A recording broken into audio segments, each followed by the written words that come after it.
Hola a todos, ¿cómo estáis? Mi nombre es Juan Jesús Vallejo, soy periodista, escritor y el director del programa Noche de Misterio en Caracol Radio. 300 contra 1.000.000. Y la verdad que los asirios ganaron la batalla de las Termópilas, pero la lección de guerra y de honor que le dio Leónidas a los persas fue tan grande que uno de los mayores imperios del mundo no pudo conquistar la Grecia clásica. Gracias a esto la Grecia clásica se salvó, luego Roma, y Occidente hoy día es lo que es. Un héroe, la decisión de un solo hombre que cambió la historia. Es posible, por ejemplo, que no sepáis quién es, pero es fácil que estéis vivos gracias a él. Edward Jenner inventó la vacuna de la viruela. Se calcula que salvó más de 500 millones de vidas. Hombres que con su inteligencia, por ser brillantes o por ser valientes, cambiaron el rumbo de la historia. ¿Queréis saber sobre esto y mucho más? Pues no os perdáis el último podcast de Noche de Misterio. Héroes que cambiaron la historia. Noche de Misterio. Juan Jesús Vallejo.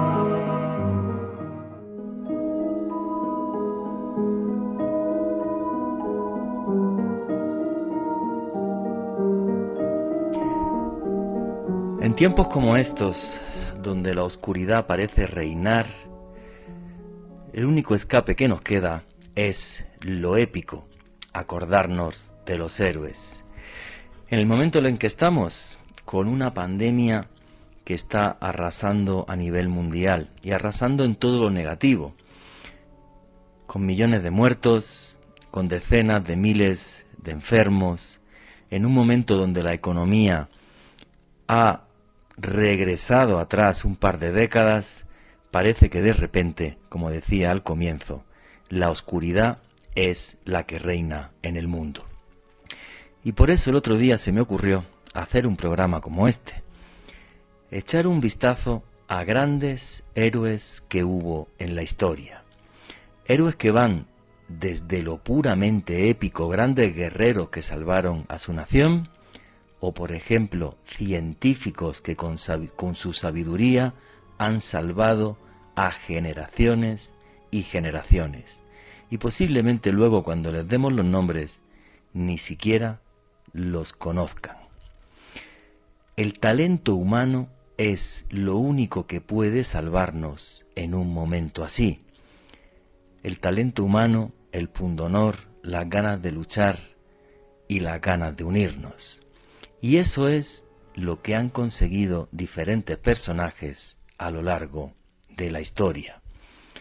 Yo no sé ustedes cuando estamos en un momento así, pero me encanta poner películas épicas y ver cómo Leónidas en las Termópilas con 300 fue capaz de enfrentarse a 1.000.000 y hacer que el mayor ejército de la historia tuviera que echar para atrás.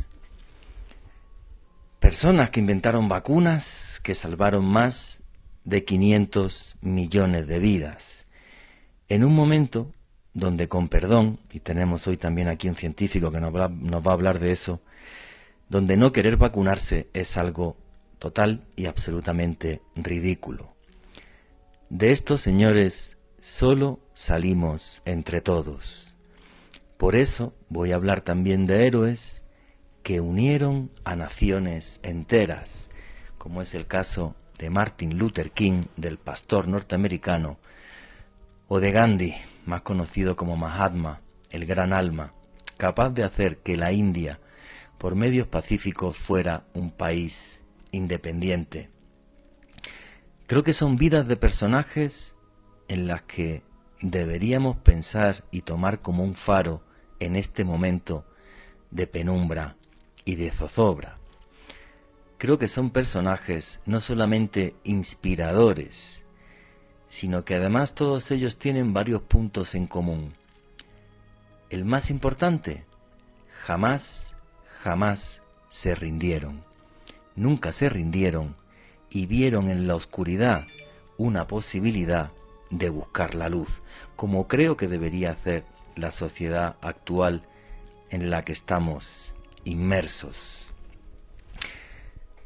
También quiero hacer un homenaje en esta introducción a muchos héroes anónimos que me están escuchando, porque aparte de que les hable de lo épico, también me parece heroico que una señora con un sueldo mínimo de 800 y pico mil pesos sea capaz de darle de comer a sus hijos todos los días durante un mes. Valga también este programa como un homenaje a ellos, como un homenaje a los héroes anónimos que hay en Colombia y en toda Latinoamérica. Un abrazo a todos los amigos latinoamericanos que escuchan este programa. Y aparte de ese homenaje, pensar que por mucho que nos rodee la oscuridad, si nos unimos, si tenemos valor, fuerza y talento, seremos capaces de vencer a las tinieblas. Buenas noches, noctámbulos. Mi nombre es Juan Jesús Vallejo. Lo que queráis seguirme en redes sociales, mi Twitter es @JuanGVallejo, Juan J.E. Vallejo. En Instagram y en Facebook, Juan Jesús Vallejo. Hoy vamos a hacer un programa, como siempre, de periodismo de misterio.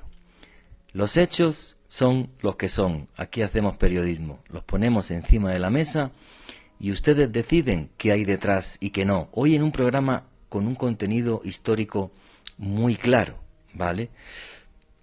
Y quería hacerlo así porque en este momento de zozobra creo que era fundamental que los medios de comunicación también demos un empujón y aliento a toda la población que nos está escuchando. Realmente, por muy difícil que se pueda poner todo esto, os aseguro que siempre podrá haber una salida. Y ya sin más dilación arrancamos el programa. Alejandro Bernal, buenas noches, ¿cómo estás? Buenas noches, Juan Jesús. Un saludo para usted, para Edwin en los controles, para nuestros invitados de esta noche, Diego Torres, Nicolás Pernet, y desde luego para todas las personas que están reportando sintonía en este momento, las personas que nos oyen en directo a través del dial, también de la aplicación de Caracol Radio, y también para todos aquellos que sintonizan nuestro programa a través del podcast que estamos publicando todas las semanas en una lista de reproducción que está siendo publicada en el canal de YouTube de Caracol Radio. Una noche muy especial para mí, Juan Jesús, porque es un homenaje a muchas personas que dejaron su vida, que también nos legaron un conocimiento, una forma de ver el mundo diferente y que sin lugar a dudas lo ha transformado. Y algo que me encantó de su introducción, también un homenaje para esos héroes anónimos, los héroes del día a día, personas que como usted, como yo, como los miles de oyentes que nos están escuchando, tratan de llevar una lucha día a día para sacar adelante sus vidas y sus hogares. Bueno, y como siempre, señores, aquí somos una gran familia y todos pueden opinar y preguntar. Tenemos un numeral ya en Twitter que es Héroes Caracol. Repito, el numeral en Twitter es Héroes Caracol. Y me gustaría que en ese numeral nos pusierais cuál es vuestro héroe favorito de la historia. Fijaros que cuando pensé en un programa como este podía haber cogido héroes muy de la antigüedad y en torno a la mitología y ese tipo de cosas, pero quise coger héroes de carne y hueso y algunos muy recientes en la historia, porque realmente gente que ha salvado millones de vidas o que ha transformado el mundo luchando contra absolutamente todos los elementos y han hecho que vivamos en un mundo mejor, aunque prácticamente nadie los conozca o los recuerde. Hay algunos que veréis que sí, otros os aseguro que veréis que no, sobre todo los que están más relacionados con la ciencia, que creo que son los que están más denostados por parte de la historia o de la prensa. Pero bueno, creo que era un programa que era necesario hacer en momentos como estos, y además sabéis que me encanta la historia, que me fascina la historia. Y por eso tenemos aquí esta noche a un historiador que además tiene un premio Simón Bolívar, que es el señor Nicolás Pernet. Buenas noches, amigo, compañero, ¿cómo estás? Buenas noches, Juan Jesús. Buenas noches, Alejandro, y al invitado de hoy, Diego Torres. Para mí es un gusto estar en este programa una vez más y hablando de tantos temas que nos fascinan, que nos atrapan, que nos gusta escuchar en una noche como esta. Y en este caso el tema es muy inspirador, muy atractivo. En la historia ha habido muchos héroes de mucho tipo y como tú lo decías, usualmente se suele recordar a las grandes figuras de la guerra, de la política, sí, o inclusive las deportivas, pero tantas personas, hombres y mujeres en tantos aspectos han moldeado el mundo de hoy que si uno se pone a escarbar y a buscar héroes puede encontrar una cantera casi infinita y por eso la pregunta está abierta y la búsqueda empieza con ustedes esta noche. Muchísimas gracias, Nicolás. Efectivamente, hay un gran héroe del que luego hablaremos, Edward Jenner, que es el inventor de la vacuna de la viruela, que se calcula que ha salvado 500 millones de vidas y es alguien, entre comillas, relativamente poco conocido. Y para que nos hable de ciencia también y de lo que le apetezca, por supuesto, esta noche, tenemos a Diego Torres, que es profesor de física de la UNAL. Buenas noches, Diego, ¿cómo estás? ¿Qué tal, Juanje? Muchas gracias por la invitación, gracias Alejandro, a Edwin que está en la consola y a nuestro invitado Nicolás. Muy, qué honor tenerte acá en el panel y estar compartiendo contigo. Muchísimas gracias, chicos. Oye, la ciencia, ha habido científicos que han cambiado la historia, para mí Albert Einstein y otros, o el concepto que teníamos del universo, pero hoy vamos a hablar de científicos que han salvado vidas directamente, o sea, no podemos decir que Newton salvara vidas o Einstein, en principio, no sé si es al revés, tú lo sabes que eres científico, pero hay un montón de científicos que han salvado muchas vidas, ahora que tenemos este problema cuando hay gente que no quiere vacunarse, que piensan que las vacunas se inventaron hace 10 años, algo así, cuando las primeras empiezan a ponerse en el siglo X después de Cristo, hace 1000 años. Claro, sí, yo creo que un gran truco de la ciencia y que lo que la hace muy humana es que es una construcción colectiva, ¿no? Es cierto que existen grandes nombres que uno siempre los asocia, Einstein, Newton, Maxwell para nosotros, en fin, Planck, andan dando... Hawking ahora. Hawking ahora, sí. Exacto, pero en realidad la ciencia es un constructo colectivo enorme. Yo siempre le digo a mis alumnos que la ciencia no sirve para nada, pero cambia el mundo, porque cada héroe, detrás de cada gran nombre, en realidad hay un trabajo muy articulado en muchas cosas, ¿no? Yo les voy a dar un ejemplo. Ahora sabemos, efectivamente, la producción de las vacunas de RNA mensajero está muy asociados a que hace años unos premios Nobel, entre ellos un físico, descubrieron la estructura del ADN. Pero antes de eso hubo otra gente que descubrió las técnicas para mirar lo microscópico y antes de ellos existió otra gente que descubrió la mecánica cuántica y antes de ellos, es decir, es un constructo enorme, ¿no? Yo creo que la ciencia, que es lo espectacular y es como lo que tú decías, Juanje, de esta nos salvamos y actuamos todos. La ciencia es un cuerpo colectivo en el cual todos tenemos que actuar. De vez en cuando salen héroes, ¿no? Pero de esos héroes están cimentados sobre hombros de gigantes. Sí, y además es fundamental, o sea, que utilicemos la ciencia, pero también la sociedad y los seres humanos de a pie, los que no somos científicos, creo que todos tenemos que aportar en este momento repleto de oscuridad. Pero bueno, vamos a arrancar el programa y me toca irme muy atrás. Intenté coger una lista de héroes o hacer una lista de héroes, hacer vosotros la que queráis también a través de este numeral de Héroes Caracol, ¿vale? Pero me fui a uno que me encanta. Y me encanta por lo épico, ¿no? O sea, cómo un tipo fue capaz de enfrentarse, 300, fue capaz de enfrentarse a 1.000.000, aunque eso tiene matices. Voy a daros unas pinceladas de lo que pasó en las Termópilas hace muchísimo tiempo. Y básicamente la historia es la siguiente. Estamos en el siglo IV a.C. y había una ciudad que era Esparta. Y tengo que decirlo. La comunidad o la civilización espartana era muy particular, porque era muy dura y muy cruel. Eran tan particulares que una cosa que es curiosa es que los espartanos no tenían la muralla, no tenían una muralla rodeando su ciudad, porque eran tan buenos guerreros que era una forma de decir, el que sea capaz, que venga e intente conquistarme. Algo muy curioso. Bueno, los niños que nacían con defectos eran tirados desde el monte Taygeto, no podían tener defectos los espartanos, y además con 7 años pasaban a ser propiedad del Estado. y pasaban a ser propiedad del Estado porque directamente entraban en la milicia, repito, a la edad de 7 años. El entrenamiento que tenían era súper cruel, pero súper cruel. Fomentaban, por ejemplo, que entre ellos se robaran, les daban la comida justa para que entre ellos pelearan y se robara. A los 12 años les daban el primer manto para cubrirse, mientras tanto estaban prácticamente desnudos, caminando descalzos todo el día y además se convertían en hombres a los 20 años en una fiesta muy particular, una fiesta, digamos un reto, que era la critia. La critia lo que hacían era soltar esclavos y entonces el soldado tenía su primer bautismo en sangre. La sociedad espartana era una sociedad preparada para y por el ejército y para y por la milicia. Creo que me equivoqué antes en el año exacto donde sucede lo de las Termópilas, es el 480 a.C. Bueno, voy a daros una pincelada. Esta sociedad espartana, y hay que tener en cuenta una cosa que creo que es muy importante y se nos olvida a día de hoy a nivel de historia, luego Nicolás también que me dé su opinión. Es una barbaridad juzgar lo que pasó hace 5 siglos o hace 2000 años como si estuviera pasando en el siglo XXI. Hay que tener en cuenta cómo eran las sociedades hace 2500 años.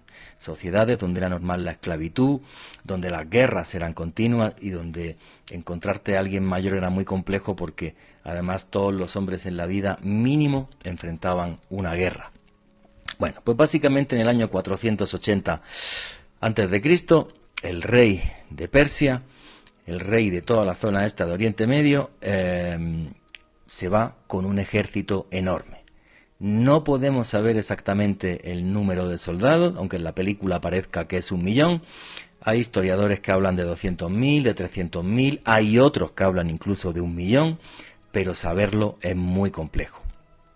Un ejército que en su gran mayoría además estaba compuesto por esclavos, por cierto.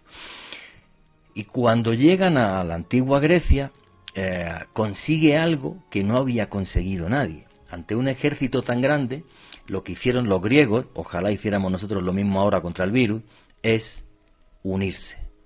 Las ciudades que habían estado en continuo conflicto, Atenas, Esparta y demás, se unieron porque vieron que era la única forma de sobrevivir ante el ataque de Jerjes. Y lo que hace este señor, Leónidas, que no tiene el apoyo del Senado y aparte de temas religiosos y demás, y tenía que consultar a los oráculos, dice, bueno, pues si no me apoyan, yo me voy con mi guardia personal, que eran 300 hombres, hasta el paso de las Termópilas. El paso de las Termópilas no es como en la película, ¿vale? Tenía en torno, bueno, el paso de las Termópilas sigue a día de hoy, es un paso donde lo que impera es la geología. Tiene unos 15 metros de ancho. Y hay un punto en el que los griegos habían construido un muro de casi 1,80 m, con lo cual cuando llegaban al paso de las Termópilas te metías en un cajón de 15 metros y tenías que subir ese escalón de 1,80 m, que es lo que aprovecharon los 300 espartanos.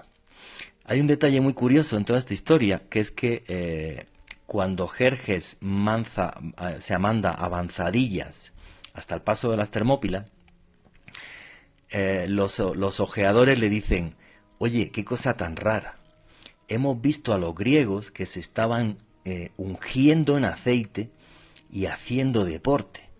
Y Jerjes comentan, por lo menos los historiadores antiguos, que pensó que es que a ver si es que los griegos ahora se habían vuelto afeminados. Lo que no sabía Jerjes es que se ungieron en aceite porque sabían que iban a morir, y después de morir, como no les iban a poder ungir, lo hicieron antes de meterse en la batalla. Bueno, pues aquellos fueron 3 días de batalla. No fueron solamente los 300 espartanos, sí, como aparece en la película. Vinieron soldados de diferentes puntos de Grecia. Se calcula que había unos 7.000, más o menos unos 7.000, no podemos saber el número exacto. Y lo que sucede es que durante 3 días el ejército de Jerjes no puede pasar. Y no puede pasar, y no puede avanzar, y se daban de bruces siempre con este escalón, y Jerjes mandó a su tropa de élite, que eran los famosos inmortales, y los inmortales tampoco pasaron, y los inmortales resulta que eran mortales. Y aquello, porque tampoco sabemos exactamente el número de asirios que murió, se está hablando de en torno a unos 20.000, entre 20.000 y 30.000, no podemos saberlo.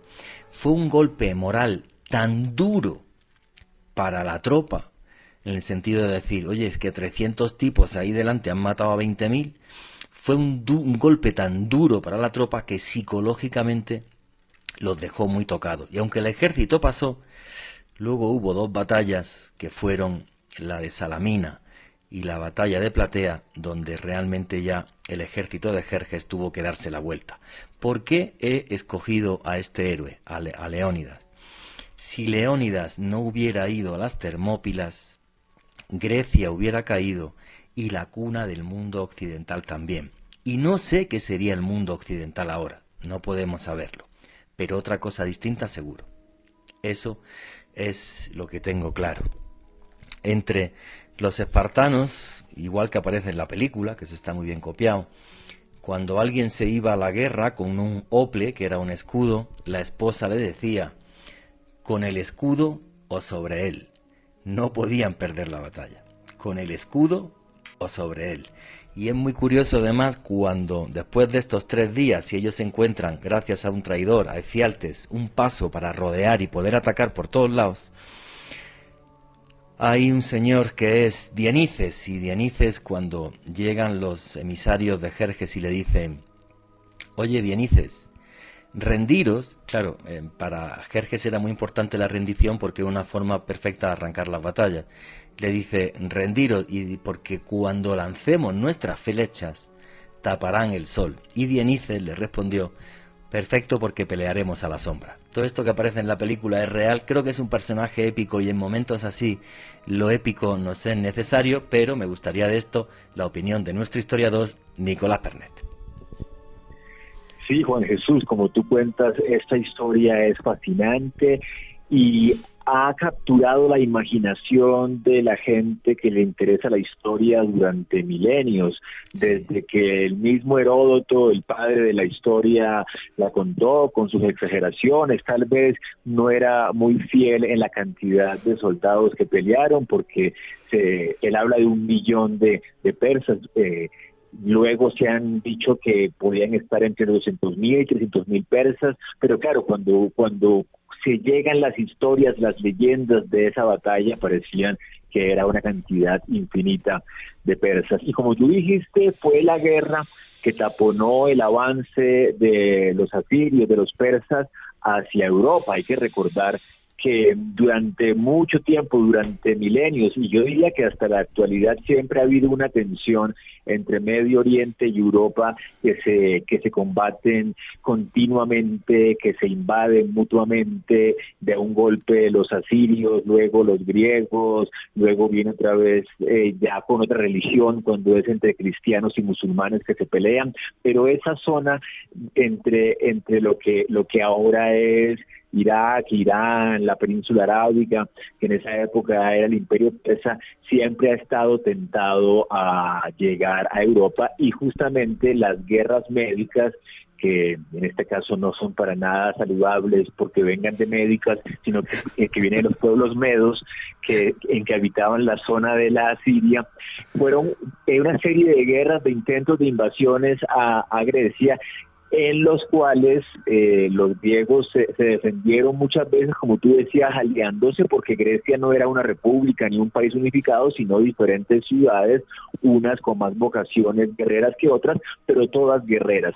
Y esto es un punto interesante que hay que hablar sobre la idea de la contraposición entre guerra y otras formas de saber, porque también Grecia en esa misma época, el siglo V a.C., es la base de la filosofía, la base de la democracia, de avances científicos, de matemáticos, pero en gran medida eso fue posible porque la contención del imperio asirio, el imperio persa, permitió que muchas ciudades como Atenas no sufrieran la invasión de imperios extranjeros, tuvieran cierta calma, cierta paz para desarrollar otros saberes y otras formas de ciencia.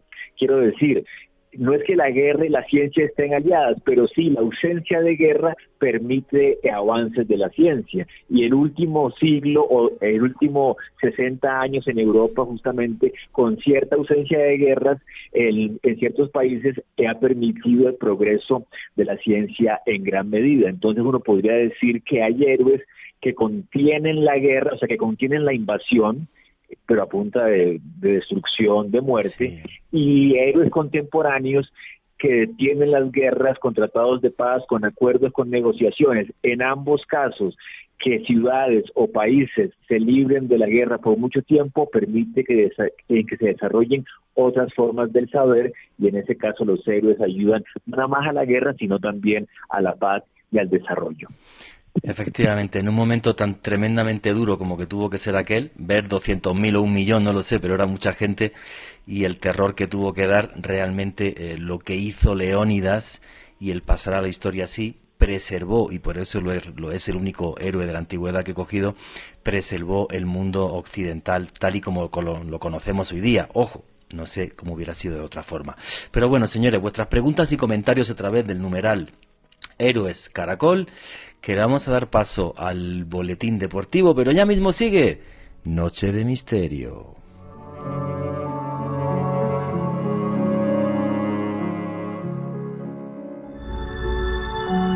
Ya regresa Noche de Misterio.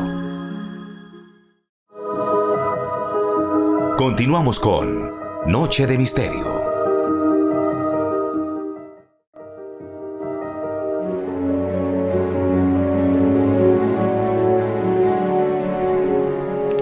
Y aquí seguimos en Noche de Misterio, vuestras preguntas y comentarios a través del numeral Héroes Caracol, y os hemos puesto un hombre que como guerrero salvó una civilización entera, que fue la griega.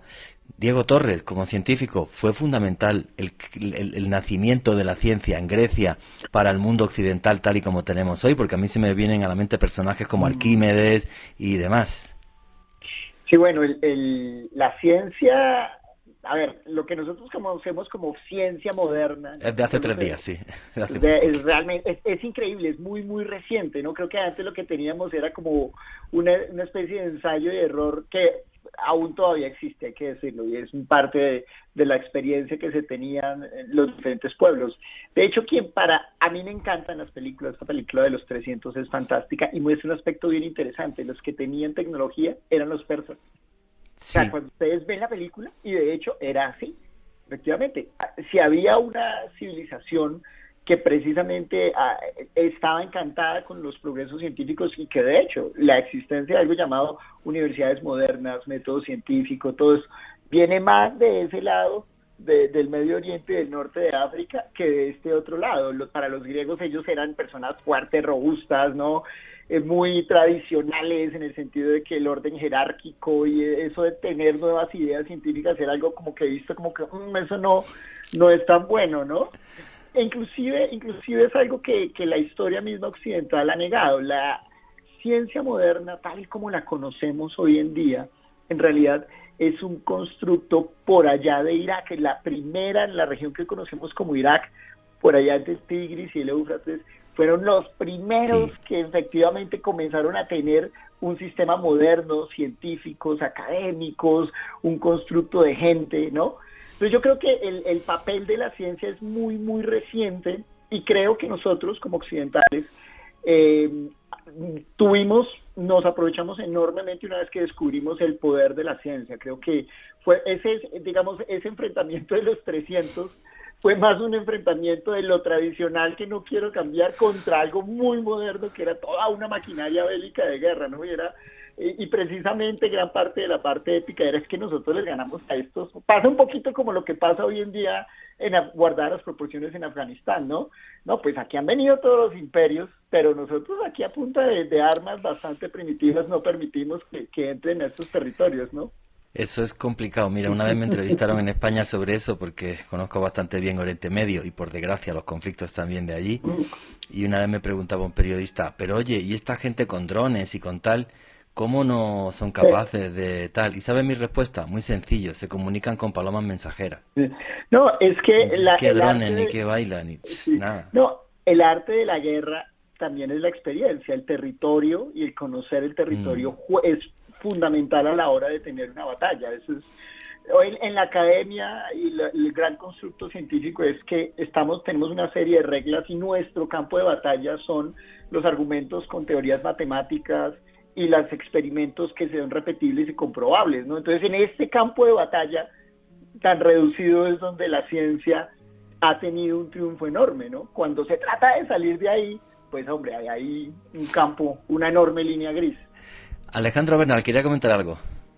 Sí, Juanje, la figura de Leónidas, que a propósito su nombre en griego significa el hijo del león, fue tan importante para la cultura griega y desde luego este legado llegó hasta nuestros días, que se comenta que hacia el año 440 antes de Cristo sus restos fueron trasladados a Esparta y en ese lugar le consagraron un mausoleo que pasó a la historia por ser uno de los mausoleos más espectaculares que había en la antigua Grecia. Sobre su tumba se erigió también una estela que tenía los nombres de esos 300 guerreros espartanos que lo acompañaron en la batalla de las Termópilas, y como dato final se conoce que se instituyeron una especie de fiestas para conmemorar esta lucha de Leónidas y los soldados que lo acompañaron, una especie de culto heroico. Esto nos demuestra lo importante que era la guerra para los espartanos, cómo sacralizaron esta figura de un héroe tan importante como Leónidas, que sin lugar a dudas pasó a la posteridad, que es inmortal dentro de las grandes figuras épicas de la cultura griega. Yo creo que es inmortal por una cosa que de vez en cuando nos hace falta a todos los seres humanos en la vida, el valor. Y hubo un momento en el que Leónidas lo que dijo es, vale, pues yo aquí me muero, pero mis hijos no son esclavos. Entonces es algo muy desesperado, muy heavy lo que estoy diciendo, lo sé, alguno me criticará por Twitter seguro, pero por eso lo cogí como un referente. O sea, dijo, señores, yo para atrás no me voy, y si me muero, pues que me maten, pero obvio, mis hijos no van a ser esclavos. Y lo consiguió, dio su vida, pero lo consiguió. Pero bueno, dejemos historias tan épicas que un día podemos hacer historias de guerra, si os parece, un programa solo sobre historias de guerra, épicas y absurdas, porque hay algunas súper absurdas, por cierto, en temas de guerra. La última, la construcción de un destructor norteamericano, que eso ha sido el mayor escándalo, creo yo, en los Estados Unidos en los últimos años. Un día lo comentamos eso y hacemos un programa sobre esta historia. Bueno, vuestras preguntas y comentarios a través del numeral Héroes Caracol. Pero como esto es un top de unos pocos personajes, nos saltamos desde ahí y nos vamos hasta finales del siglo XIX y principios del siglo XX. Ojo con esto, que es un personaje para algunos muy polémico en algunas cosas. Pero el personaje del que voy a daros ahora unas pinceladas, sí creo que es un referente en la historia del siglo XX. Y es un referente en la historia del siglo XX porque es el gran abanderado de la no violencia, de que se puede cambiar el mundo sin utilizar la violencia. Y del que estoy hablando es del señor Mahatma Gandhi. Mahatma Gandhi, que nació en una familia humilde en la India, que tuvo una educación tradicional, por cierto, era un estudiante bastante mediocre, y que le casaron con 13 años, con alguien de su casta. Vivía en una sociedad de castas que por desgracia sigue imperando en muchas partes de la India a día de hoy. En cierta medida es una sociedad feudal. Bueno, pues este señor se casa con 13 años, es un estudiante, repito, bastante mediocre, saca su título de abogado y luego se va a trabajar a Sudáfrica. Y en Sudáfrica se da cuenta de lo que significa la palabra segregación racial. Y en Sudáfrica él tiene un par de episodios, en concreto uno, en un tren donde se niega a salir de primera clase, que es el billete que era pagado para ir a tercera, y por esto se monta un escándalo. Luego en una diligencia hace lo mismo y le dan una paliza, y entonces empieza a hablar de derechos y de igualdad entre los seres humanos, sea cual sea el color de tu piel. Esto hace que incluso una vez que él va a la India por su familia, regresa a Sudáfrica, intenten lincharlo. Y esto ya sí es curioso. Cuando intentan lincharlo, Gandhi lo que dice es no voy a denunciar ni a demandar a la gente que me agredió, porque creo que no es la solución. La solución es concienciar a la sociedad de que todos nacemos libres iguales. Algo que me parece una cosa muy loca. Vuestras opiniones a través del numeral Héroes Caracol. Bueno, este señor regresa a la India y la India se pone a la cabeza de todos los movimientos que pretenden la liberación de la India respecto al protectorado británico que había en aquella época. En cierta medida, y esto es muy importante y por eso cogí la figura de Gandhi, Gandhi es la persona que es el principio del fin del colonialismo. La manía que teníamos los europeos de ir por el mundo e ir haciendo protectorados, antes conquistando, luego las conquistas se llamaban protectorados, pero básicamente era algo bastante parecido. Luego Nicolás que nos explique esto mejor que lo he hecho yo. Y bueno, pues este señor se hace mundialmente famoso por su no violencia, por inventar conceptos como huelga de hambre, porque en el año 1930 crea una cosa que fue la marcha de la sal. La sal, hasta que llegan los británicos, la podía coger cualquier persona de las orillas del mar y de cualquier sitio. Cuando llegan los británicos, la sal solo puede venderla el gobierno británico y además con unos impuestos muy altos. Aquella epopeya que él tiene en 1930 en la marcha de la sal le cuesta a la India 60.000 presos políticos, que no es ni uno ni dos.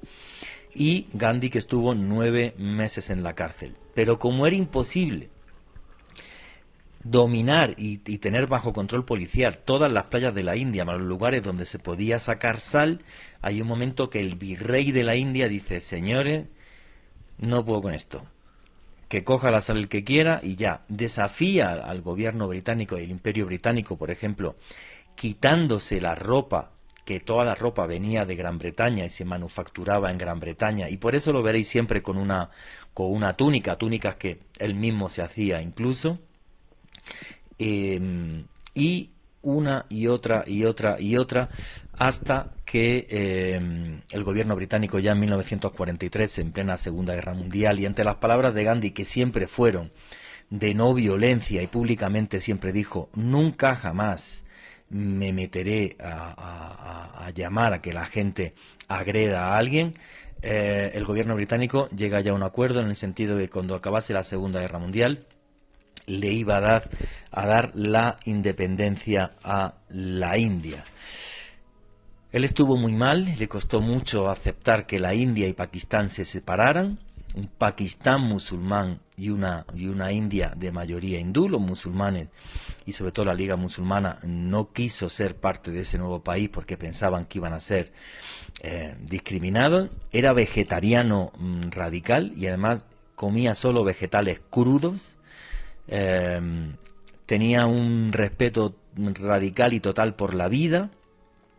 Por ejemplo, una de las frases que él tiene es que dice: un país, una civilización se puede juzgar por la forma en que trata a los animales. En 1943, cuando en la India llega a este acuerdo con los hindúes y con los que luego serían pakistaníes, se liberaron 100.000 presos políticos, que no estoy hablando ni de uno ni de dos. Y Gandhi es inspirador de otras grandes figuras como Martin Luther King, de las que luego os vamos a hablar.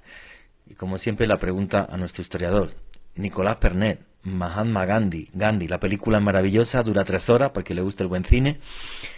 Qué personaje tan carismático y tan importante.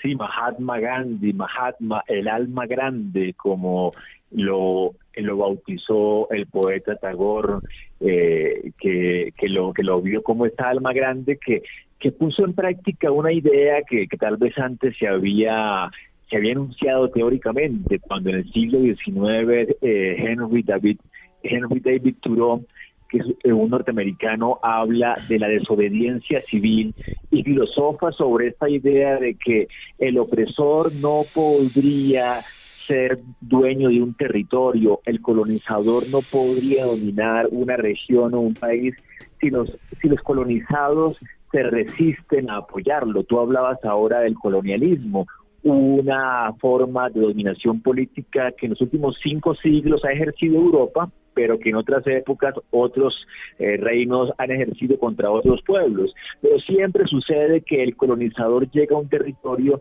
toma el territorio, vence en la guerra a los locales y luego muchas veces los pone a trabajar para el poder extranjero. Lo que decía Thoreau y lo que Gandhi luego va a llevar a la práctica es, si el oprimido no trabaja para el opresor, si no colabora, si no le lleva los carros, si no le recoge las minas, si no le saca la sal, si no trabaja, se derrumba todo el edificio, todo el castillo del colonialismo. Entonces, lo que Thoreau dijo teóricamente, Gandhi lo puso en la práctica. La resistencia no violenta, pero tampoco no colaborativa, porque no es una forma de lucha pasiva. El valor que se requiere para pararse frente a un policía inglés que está a punto de darle un garrotazo y decirle no te voy a obedecer, es el mismo valor que usan los guerreros, que usaba Leónidas en las Termópilas. Se requiere ser muy valiente para negarse a obedecer al opresor. Entonces, aunque era no violento, era no colaborativo y era muy activo, no era para nada pasivo. Entonces, lo que hace Gandhi es decir, esa va a ser la forma de resistencia, porque además India, cientos de millones de habitantes, si se detienen, se cae el Imperio Británico allá, no puede continuar. Así que fue muy inteligente y también muy valiente como héroe. Me gustaría que escucharais la voz de Gandhi en 1930 en Ginebra. Fernanda, ¿me la puedes poner, por favor? I regard myself as a soldier, though a soldier of peace.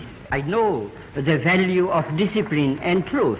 I must ask you to believe me when I say that I have never Básicamente made lo que está diciendo Gandhi ahí,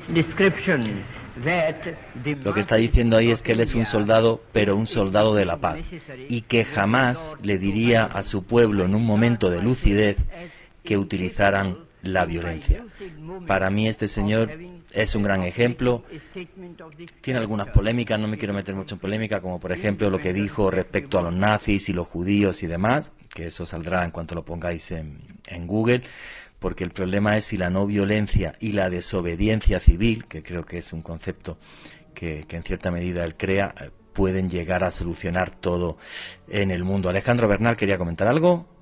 Juanje, hay algo muy importante a la hora de entender esta resistencia pacifista que de alguna u otra manera pues abanderó Mahatma Gandhi, y es precisamente la inspiración que tuvo Gandhi en la obra de León Tolstoy, quien a propósito fue amigo personal de Gandhi, y en específico pues Mahatma comentaba que él se había inspirado mucho en una obra de este importante escritor ruso, un libro llamado El reino de Dios está entre nosotros. León Tolstoy se identificaba a sí mismo como un anarquista cristiano y, de acuerdo a algunos biógrafos de Gandhi, fue la inspiración de esta obra, estos preceptos que instaló Tolstoy en este libro y bueno, en mucho de su pensamiento, lo que realmente lo inspiró a convertirse en esta especie de anarquismo pacifista, como algunos otros lo denominan a lo largo de los años. Diego Torres, ¿querías comentar algo sobre la figura de Gandhi?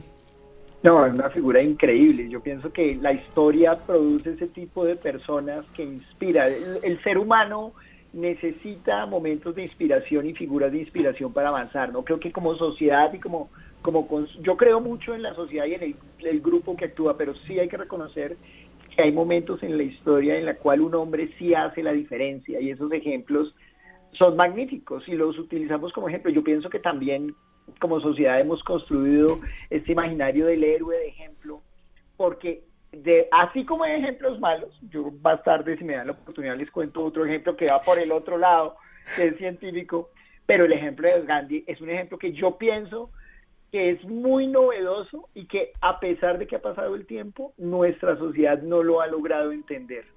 El poder realmente del pacifismo y de la no violencia para lograr un gran objetivo contra un enemigo grande, porque es que el Imperio Británico Era no. una cosa, Sí, me claro. corregirá Nicolás, pero muchos de los grandes problemas que tenemos hoy en día en la geopolítica vienen directamente del gran imperio británico. Es increíble, nos dejaron de todo estos muchachos. Y los respeto enormemente, tuve el honor de trabajar allá, pero es una cosa increíble. Bueno, el colonialismo nos dejó un montón de problemas, sobre todo en Oriente Medio, además. Eso es algo que No, es innegable. no, mira, Oriente Medio, Taiwán, el problema de los Estados Unidos, el problema de las Bahamas, no, o sea, donde tú mires, hay líos siendo el problema ahorita de las Malvinas o las Falkland, a donde tú mires tenemos líos ocasionados por Bueno, el ataque del Gibraltar en Imperio España, bueno, sí, todas sus rutas las conservaron. Pero bueno, otro día haremos un programa de colonialismo y de geopolítica, si os parece. Faltan 7 minutitos para que lleguemos al final, pero quiero terminar esta hora. Para mí es otro personaje fundamental en el siglo XX y de cómo aplica el pacifismo, en un momento además creo que muy complejo. Alejandro Bernal, ¿quién era Martin Luther King? Pues Juan Jesús, sin lugar a dudas, uno de los líderes, de los más grandes precursores de los derechos civiles para los afroestadounidenses en esta nación. Básicamente un hombre cuya actividad estuvo encaminada a terminar con esta discriminación racial que existía en el país del tío Sam. Si nos remontamos a su historia como tal, Martin Luther King era el hijo de un pastor bautista y desde pequeño, y esto lo comentan mucho sus biógrafos, vivió una experiencia muy cercana a estar imbuido dentro de esta sociedad segregacionista norteamericana. Y es que se comenta que a los 6 años, mientras él pues era niño y quería jugar con unos niños blancos, estos dos infantes le anunciaron que no estaban autorizados a jugar con él y desde entonces él sintió de primera mano lo que era esta gran diferenciación social que existía en este país. Este señor estudió en el Washington Booker T, en el High School de Atlanta, y a los 15 años, sin haber ni siquiera cursado los últimos años del colegio, llegó a estudiar en el Morehouse College. Y este señor allí se graduó de sociología. Posteriormente, para el año 1951, hizo estudios en teología en la Crozer Theological Seminary en Chester, Pensilvania. Pero como tal, Juanje, la actividad de Martin Luther King, y por algo que pasó a la historia como uno de los grandes personajes dentro de esta actividad por los derechos civiles de los afroamericanos, inició después de ordenarse como pastor en 1954. Y tenemos que situarnos en lo que era el sur de los Estados Unidos en esta época, mediados y finales de la década de los 50 Bueno, del siglo pasado. No Un solamente país, racismo, el Ku Klux Klan, o sea, bueno, el Ku Klux Klan que por desgracia todavía existe, o sea, no es que haya desaparecido, ¿vale? Sí, tuvo que ser muy, muy dura esa época en el sur de los Estados Unidos. Continúa, Alejandro.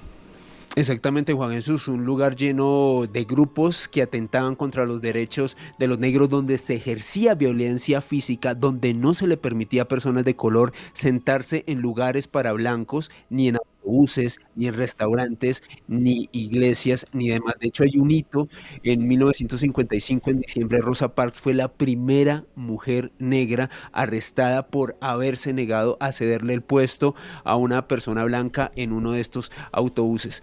Bueno, pasó el tiempo y hacia 1957 Martin Luther King fundó algo que se conoció como la Conferencia del Sur del Liderazgo Cristiano, que básicamente era un grupo pacifista en el cual pues él buscaba reivindicar los derechos de las personas de color en Estados Unidos, y se comenta que Martin Luther King se inspiró muchísimo en la figura de Mahatma Gandhi, de quien estábamos hablando específicamente hace unos minutos, en esta filosofía de la desobediencia civil a través del pacifismo. Se comenzó a convertir Juan Jesús en una figura tan importante, organizando manifestaciones multitudinarias que llamaron muchísimo la atención de los medios en Estados Unidos y en el extranjero, que en el año 1961 el FBI comenzó a investigarlo oficialmente, porque decían que Martin Luther King probablemente estaba relacionado con grupos comunistas que pues probablemente podrían desestabilizar los Estados Unidos. Obviamente, con el paso de los años esto se desestimó, Dentro de las luchas y los mítines que organizó Luther King, fue arrestado varias veces, una de ellas en 1962 en Albany, Georgia. Luego también fue arrestado en Birmingham, Alabama. ¿Y en qué se basaban las manifestaciones de Luther King? Pues básicamente, Juan Jesús, convocar a una gran cantidad de personas de color, reunirse en restaurantes, bibliotecas, lugares públicos con personas de color a quienes les era prohibido el ingreso a esos lugares, en donde se sentaban, se arrodillaban y de manera pacífica sentaban su voz de protesta por no poder hacer parte de estos lugares como cualquier otra persona blanca en este caso. Sufrió varios atentados. Lo que me impacta de Luther King, que ahora lo terminas y nos quedan un par de minutitos, lo terminas al arrancar la siguiente hora para que opinen Perfecto. tanto Nicolás como Diego, es que esto pasó hace 2 días. Es que efectivamente la ley de los derechos civiles se promulga en 1964. Pero hay cosas más heavy incluso que la gente no conoce. En 1962 el gobierno australiano sacó una ley donde dijo que los aborígenes ya no eran parte de la flora y fauna del país. 1962, ¿vale? Que no estoy hablando del tiempo de Leónidas ni de nada de esto, ¿vale? Que yo creo que son cosas para que nos hagan reflexionar, y he metido personajes como Luther King por eso, porque pensamos que el racismo y la segregación racial y el mirar a la gente mal porque no tenga tu color de piel es algo de siglos pasados. No, señores, llega hasta hace 2 días y desde mi punto de vista, por desgracia, todavía sigue sucediendo en muchos lugares del mundo. La discriminación de las personas, bien sea por su color de piel o otros motivos, en este momento en el que la sociedad está tan polarizada porque alguien no piense como tú. Y yo creo que la base de una sociedad que pueda progresar en el mundo es que porque no estemos de acuerdo en algo, señores, no tenemos que matarnos, ¿eh? Pensar distinto es maravilloso y dialogar y charlar sobre eso me parece fabuloso. La diferencia, desde mi punto de vista, siempre nos enriquece. Y bueno, señores, vuestras preguntas y comentarios a través del numeral Héroes Caracol, y no os vayáis porque ya mismo sigue Noche de Misterio.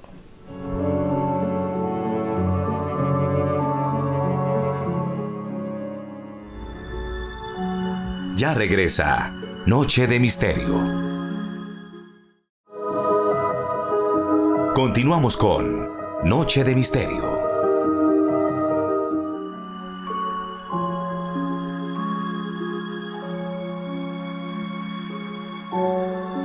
Y aquí continuamos en Noche de Misterio, vuestras preguntas y comentarios a través del numeral Héroes Caracol.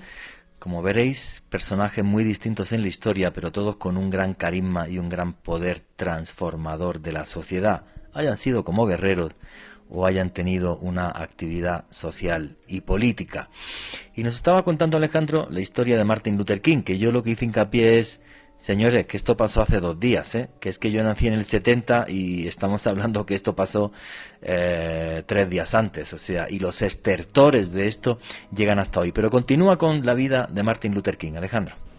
Pues Juan Jesús, este hombre se convirtió en un personaje tan polémico que sin lugar a dudas se erigió como un blanco para las personas que estaban en contra de la liberación de los derechos de las personas de color en los Estados Unidos. Sus biógrafos comentan que oficialmente, aparte de su asesinato, tuvo 2 atentados contra su vida. El primero de ellos, el 11 de mayo de 1963, le pusieron una bomba a un hotel donde él se estaba hospedando la noche anterior, el Gaston Motel en Birmingham, Alabama. Resulta que, pues, por la explosión tan impresionante que hubo, pues, en este motel, la bomba no solamente prácticamente lo destruyó completamente, sino que también hizo daños de consideración en la casa de su hermano, del hermano de Martin Luther King, también el reverendo Alfred Daniel Williams King. Y el 15 de septiembre del año 1963, precisamente unos personajes muy polémicos de los cuales usted habló, Juanje, en la anterior hora, miembros del Ku Klux Klan, hicieron un atentado, pusieron una bomba contra una iglesia Bautista, en la cual fallecieron 4 muchachas de color y se hirieron 22 niños negros también allá en los Estados Unidos. Bueno, con, digamos, este ambiente tan caldeado, con este ambiente en donde estaban pues, ocurriendo cosas realmente lamentables, mucha violencia, muchas personas en contra de Martin Luther King, este señor organizó lo que a la historia se conoce como una de las grandes manifestaciones públicas en los Estados Unidos y es algo que se conoce como la Gran Marcha de Washington, que se efectuó el 28 de agosto de 1963. Juan G., invitados y oyentes, se comenta que las personas que acompañaron a Luther King y a su grupo de colaboradores, que básicamente en Washington estuvieron reunidas entre 200 y 300.000 personas en la Washington del año 1963, una auténtica locura. Delante del Capitolio, y ahí es donde se pronuncia uno de los discursos, yo creo que más repetidos en todos los medios de comunicación y más importantes de la historia del siglo XX, donde Martin Luther King arrancó diciendo I have a dream, yo tengo un sueño. Tenía un sueño en el que todos los hombres pudieran ser iguales, en que sus hijos nacieran y no tuvieran ningún problema de segregación racial. Un discurso que yo creo que se estudia en todas las facultades de periodismo, por el gran poder de comunicación que tiene y la emocionalidad que tiene, y un discurso del que vais a escuchar unas palabritas solo para que veáis cómo era la voz de Martin Luther King. Fernanda, el audio de Martin Luther King, por favor. Even though we face the difficulties of today and tomorrow, I still have a dream. It is a dream deeply rooted in the American dream. Básicamente lo que nos está diciendo ahí Martin Luther King, como yo os he dicho, es que él soñaba en un día en el que en los Estados Unidos el color de la piel no fuera importante, y además, que es muy emocional el discurso, lo que habla es que esta nación, Estados Unidos, se creó pensando en esos preceptos de igualdad, para crear una gran nación donde todos pudieran ser libres. Esto luego más tarde le costó la vida, ¿vale? Su sueño. También se llevó un premio Nobel de la Paz, y este discurso, que quería que escucharais esas palabras de fondo, es total y absolutamente histórico, y ya os digo, o sea, se estudia en cualquier facultad de periodismo en el sentido de la capacidad de emocionar que tuvo este hombre aquel día. Alejandro Bernal, termina cómo acaba la historia de Martin Luther King.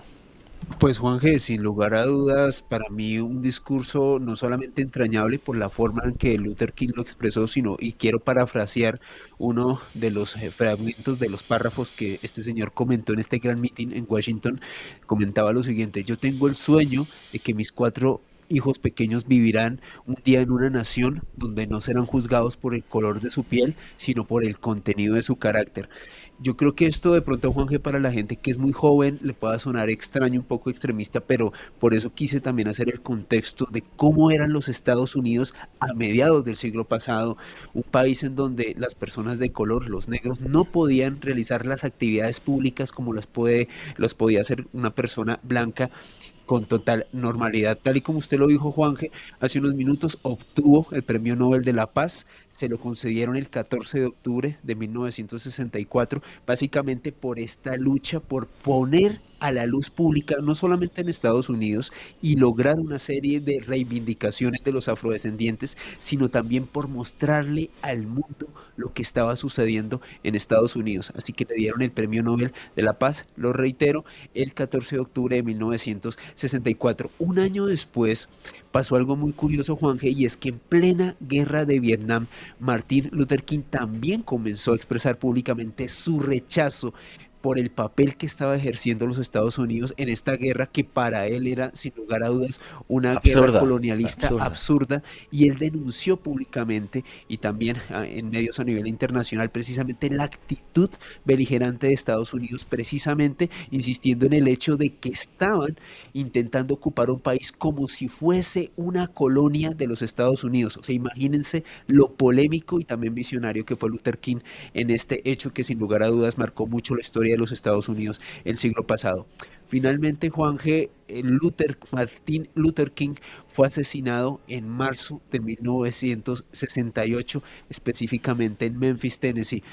¿Qué nos comenta la historia? Bueno, básicamente este gran líder se dirigió a esta zona de los Estados Unidos para apoyar a unos basureros negros locales que estaban realizando una huelga desde días antes, específicamente desde el 12 de marzo, y estas personas que trabajaban pues en este humilde oficio en Memphis, pues querían primero una mejora salarial y un mejor trato, porque aparte de tener condiciones onerosas en el ámbito laboral, una paga horrible, un trato aún peor y unas jornadas laborales realmente inhumanas, pues Martin Luther King se sintió atraído, se dirigió hasta allá, pues para tratar de ayudarlos a encontrar una reivindicación respecto a esto que estaba sucediendo, y el 4 de abril de 1968 a las 6 de la tarde fue asesinado por un segregacionista blanco en el balcón del Lorraine Motel en Memphis. Se comenta pues que pues este hombre propinó varios disparos y finalmente de esta manera terminó la vida de una de las grandes figuras por la reivindicación de los derechos de las personas negras en los Estados Unidos. Un personaje que a mí me parece fascinante. Nicolás Pernet, tu opinión sobre la figura de Martin Luther King. Bueno, creo que también es una forma de entender los conflictos raciales que sigue teniendo Estados Unidos a día de hoy, que esto no ha pasado, ¿eh? Sí, Estados Unidos, un país que se independizó hace ya más de 200 años y que en su acta de independencia decía que todos los hombres nacían iguales ante la ley. Sin embargo, los mismos que estaban firmando la Declaratoria de Independencia estadounidense tenían esclavos en sus haciendas, desde George Washington hasta Tom Jefferson, y escribían justamente que todos los hombres eran libres. Luego, en el siglo XIX, un país que entró en guerra civil, en gran parte por el tema de la esclavitud, porque el norte ya no veía a la esclavitud como una forma de trabajo rentable, necesaria ni humana, y el sur se mantenía en el modelo esclavista antiguo de la época de la colonia. Y aunque desde el final de la guerra civil ya la enmienda número 13 había abolido la esclavitud, luego vino una serie de medidas, de jugaditas, diríamos, para quitarle los derechos justamente a los esclavos liberados. Tenían que saber leer y escribir para poder votar, tenían que tener un nivel de economía, de dinero para poder ser parte de la sociedad, tenían que tener un número mínimo de población en cada región para poder ser una fuerza política. Es decir, durante un siglo después de la abolición de la esclavitud, estamos hablando de un siglo en donde eran libres en el papel, pero los linchaban en las calles, los colgaban, no tenían juicios justos cada vez que cometían un delito o una falta mínima, los acusaban de todo lo malo que pasaba. Entonces, claro, ya para el siglo XX, la década de los 50, justamente este reverendo Martin Luther King, que toma el nombre de Martín Lutero, el gran reformador también protestante, que su oratoria, aunque usted no hable inglés, lo invito a que lo busque en YouTube y lo oiga, porque realmente nada más la música de su discurso ya alcanza a inspirarlo a uno, aunque uno no entienda lo que está diciendo, el poder de la palabra, el poder de la palabra religiosa, y él como un catalizador de una serie de movimientos, de asociaciones para el progreso de las personas de color de Estados Unidos, de otros líderes, de Rosa Parks en Montgomery, que se niega a dar el puesto, y de nuevo tomando las enseñanzas de Mahatma Gandhi de la resistencia no violenta, de yo no voy a consumir los buses que no me dejan sentarme como un ser humano. Si a Rosa Parks la bajan de un bus porque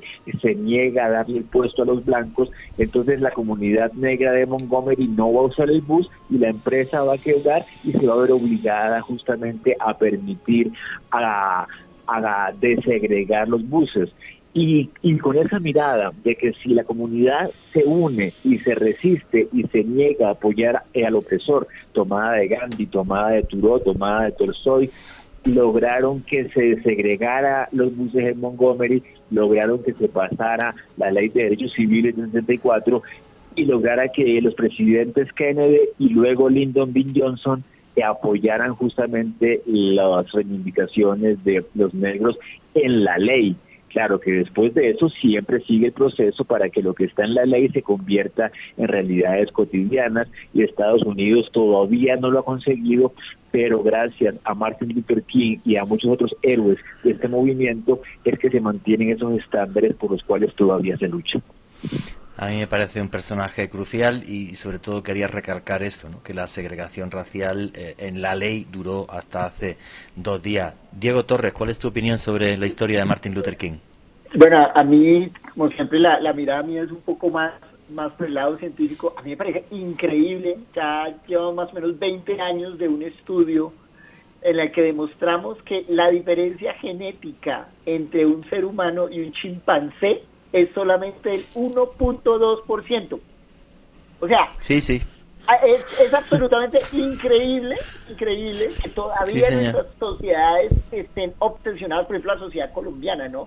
Nuestra obsesión con las clases sociales, la sociedad norteamericana, la obsesión con la supremacía blanca y demás, inclusive uno lo ve en el norte de Europa, bueno, en Europa también, por todos lados. O sea, el ser humano tiene una obsesión por parecer diferente, cuando no ha entendido que no hay cosa más maravillosa que darnos cuenta que realmente somos iguales y que somos animales. O sea, muchos de esos planteamientos, recuerdo que el origen real de la segregación racial y de tener leyes explícitas como el apartheid, la supremacía blanca estadounidense, la supremacía blanca nazi o la supremacía nazi alemana, viene directamente de los Estados Unidos. Ellos crearon un movimiento en el cual inclusive estaba científicamente comprobado. O sea, ellos trataron de justificarlo con la ciencia. Sí, a través de Darwin, además, que Darwin es un personaje nefasto en eso. Claro, bueno, la verdad es que más que Darwin es la interpretación. Eso le pasa lo mismo de la Biblia, ¿no? Y la Torá y demás. Te pongo ejemplos muy claros. Cuando Darwin va en barco en la costa argentina, él califica en sus escritos a los zonas, a los indígenas, como subhumanos. Y luego además hizo varios escritos denigrando a la mujer, que es lo que mucha gente le echa en cara a Darwin y tal, que vale, que muy bonito la teoría de la evolución de las especies, pero ese par de episodios, sobre todo el de los indios zonas, que yo lo he leído, el texto de Darwin, es muy duro cuando los mete en el barco y los trata como si fueran chimpancés. O sea, muy duro. Ojo, es decir, hay que juzgar a la obra y no a la persona, ¿no? Eso pasa como Gabriel García Márquez cuando le decimos que es que él apoyaba la revolución cubana.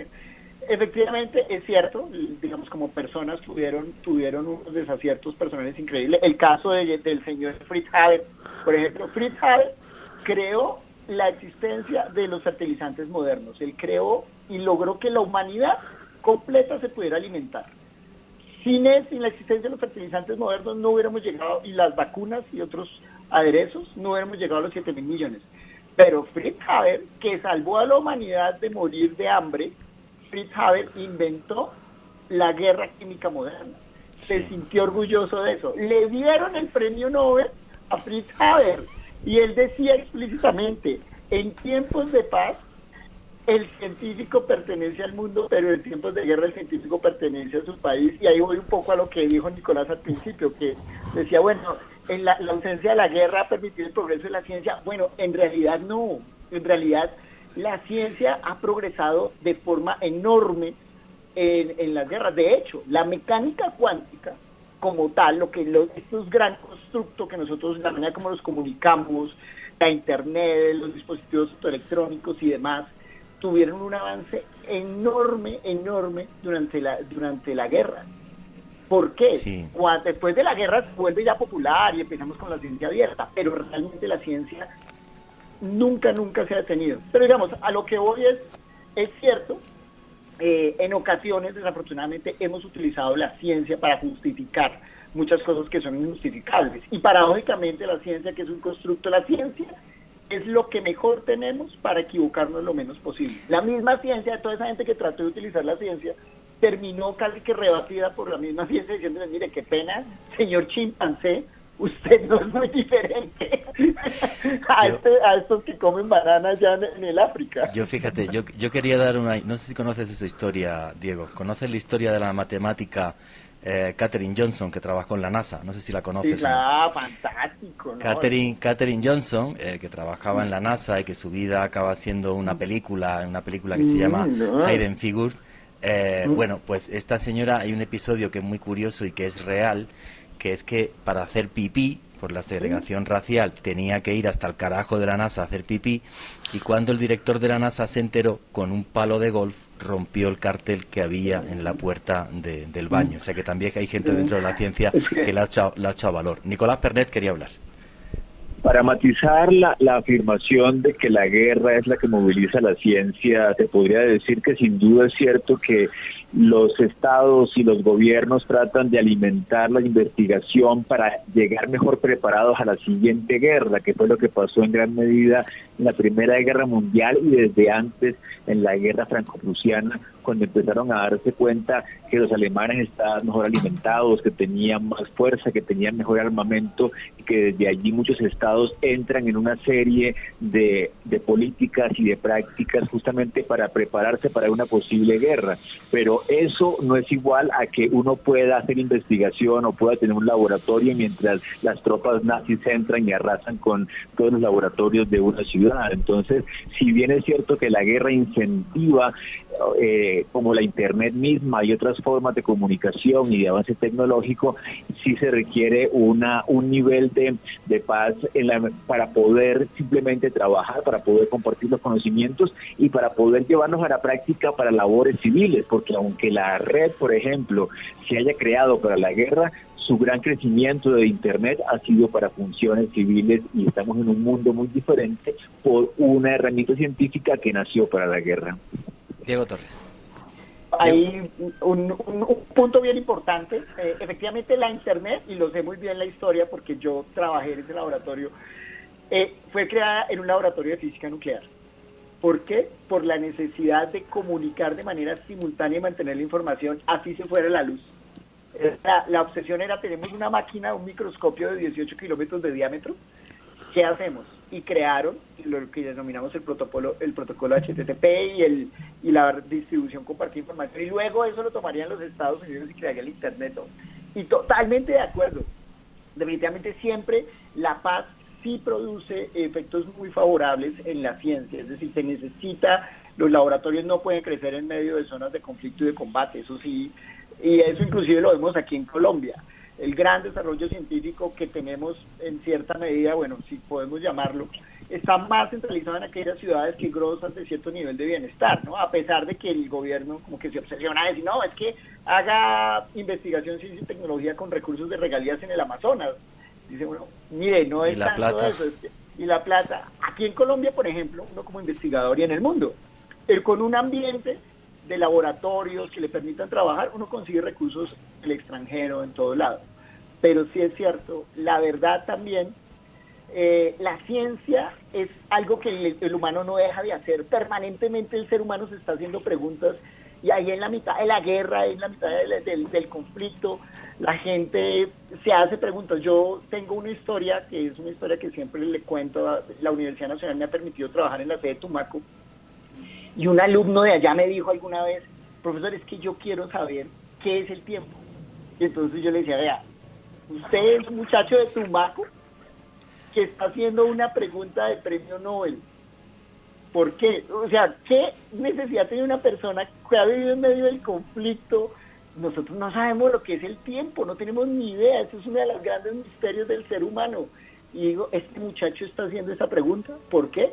Porque por encima de cualquier cosa, el humano tiene un nivel de curiosidad que inclusive va por encima de los conflictos. Ese muchacho vivía con hambre, tocaba desde la universidad, le daba la alimentación y finalmente tomó la decisión de estudiar física.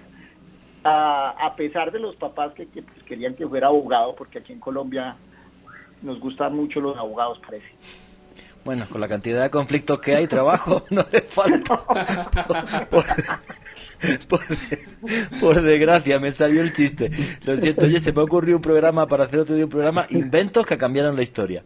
Eso podría estar genial, aunque hay la lista también, madre mía, eso es complicado. Pero bueno, inventos que cambiaron la historia.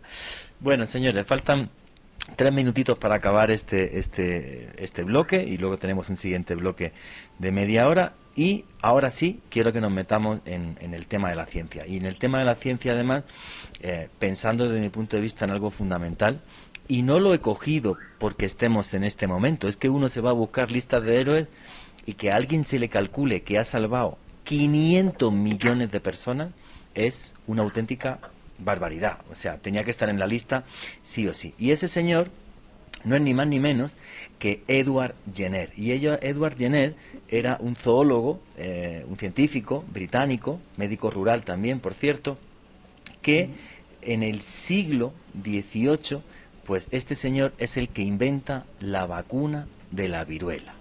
Y yo recuerdo a mis papás, que en paz descansen, y a mi hermano, que tenían una cicatriz aquí en el hombro, ¿vale? Y esa cicatriz era la vacuna de la viruela. Y la vacuna de la viruela al final resultó siendo tan efectiva que la viruela hoy existe en un par de laboratorios que la tienen allí guardada, pero realmente la viruela a día de hoy no está. Bueno, voy a intentar contarlo en un minutito para que luego Diego Torres nos dé mucha más información sobre esto. Básicamente, este señor se dio cuenta que las campesinas que ordeñaban a las vacas estaban en contacto con ese mismo virus, pero era la viruela bovina, que venía a ser el mismo virus humano, pero digamos con menos fuerza. Si digo algo más, luego Diego que me corrija. Y entonces se dio cuenta que se podía utilizar ese virus para provocar inmunidad en las personas humanas, porque de hecho, repito, las señoras que ordeñaban las vacas eran inmunes a la viruela, y es el genio que se da cuenta de eso. Él había visto, y venía desde Turquía, una forma de inmunizar a la gente contra la viruela, que era hacer una pequeña incisión en el brazo y te metían pues el polvito de las costras de la viruela humana, pero eso era muy peligroso porque había veces que el virus te daba muy fuerte o no se acababa de inmunizar bien y demás, pero bueno, podías llegar a morir por eso. Mientras que si se hacía con este virus, resulta que la gente quedaba inmune y además no tenía peligro alguno. Estamos hablando de 1840, cuando ya el gobierno británico dio vacuna gratuita, puso toda la plata. Hay episodios muy curiosos, como por ejemplo que Napoleón Bonaparte, después de vacunar a su tropa, soltó presos británicos para darle las gracias a Edward Jenner, y Napoleón dijo algo así como: yo no soy capaz de negarle nada a un hombre que ha cambiado la humanidad. Y quería hacer esto, y ahora Diego nos va a hablar más sobre esta historia, porque, señores, es fundamental que nos concienciemos de que de esto salimos entre todos. Y las vacunas ni tienen 2 días, ni tienen microchip, ni te insertan grafeno. Yo estoy calvo antes de vacunarme, que ya tengo las 2 dosis de Pfizer, no es que se me cayera el pelo por eso. Las vacunas, señores, tienen muchos siglos, y las vacunas son tan efectivas que han salvado cientos de millones de vidas.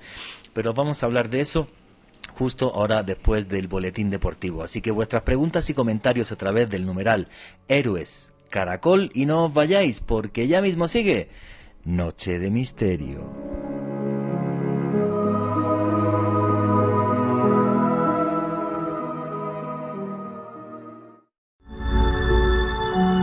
Ya regresa Noche de Misterio. Continuamos con Noche de Misterio.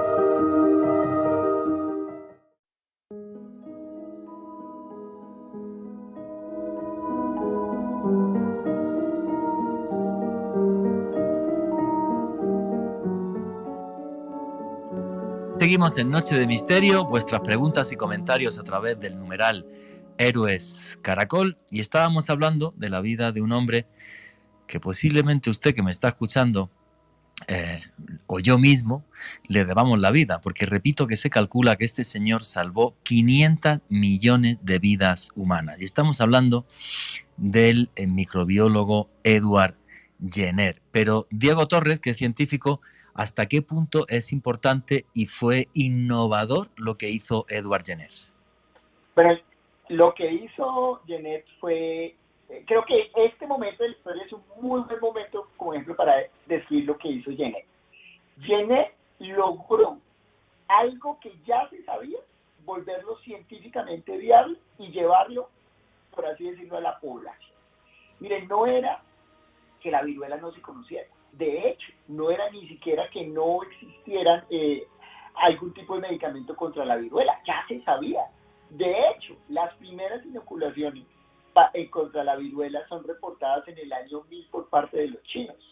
Y para ir más allá, unos años antes de la gran, pues más que descubrimiento, de la consolidación del trabajo de Jenner, ya se sabía y ya se utilizaban en Estados Unidos, la habían tratado de utilizar como arma la viruela, pero también el mismo Washington le dijo a sus tropas: no señores, nosotros sabemos que las personas que han tenido la viruela y han sobrevivido, podemos tratar de hacer algún tipo de inoculación, coger parte de las llagas que tenían y hacer una pequeña incisión, sacar ese líquido, que allá si sale líquido, tiene que ser algo reciente, e inocularlo en las personas.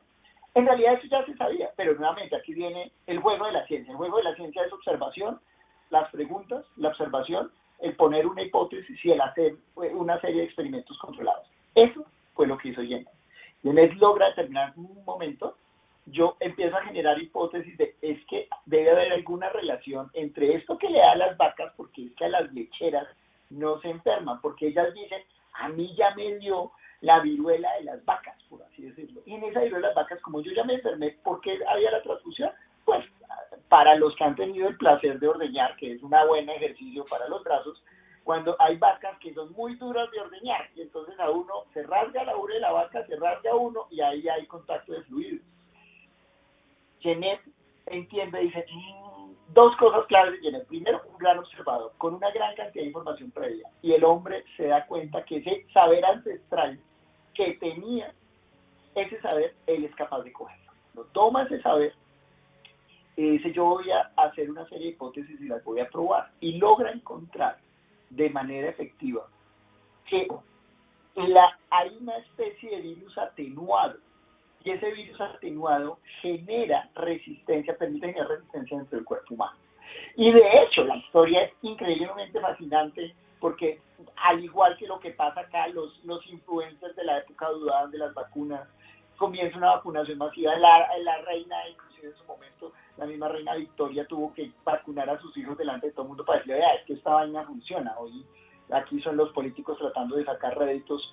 Y la manera como se trajo el virus, como se trajeron las vacunas a América, es una historia fascinante. Cogieron unos niños huérfanos, inocularon a uno, dejaron que se enfermaba y luego inoculaban al otro durante todo el viaje. 17 niños huérfanos, y yo mal no recuerdo el nombre.